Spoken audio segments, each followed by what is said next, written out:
Hello दोस्तों, स्वागत है फिर से हमारे न्यूज चैनल में।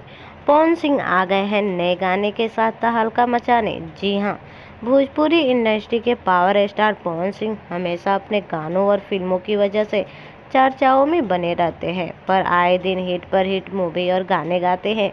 उनका कोई भी गाना यूट्यूब पर आते ही व्यूज करोड़ों में आते हैं, क्योंकि इनके फैंस गाने और फिल्मों का इंतजार करती है। इस वीडियो में आपको पवन सिंह के आने वाले सॉन्ग के बारे में बताने वाले हैं। जी हाँ, एक बार फिर पवन लेकर आ गए हैं गानों जो पूरी तरह बनकर तैयार हो चुका है, जल्द ही आप सबके बीच आने वाला है। पवन सिंह के आने वाले गाने का नाम है राजा जी। इस गाने में मधुर आवाज़ दे रहे हैं पवन सिंह। इस गाने के गीत लिखे हैं भोजपुरी के बहुत ही जाने माने गीतकार रिकेश पांडे, और इस गाने में म्यूजिक दे रहे हैं भोजपुरी के बहुत ही popular music director Priyanshu Singh.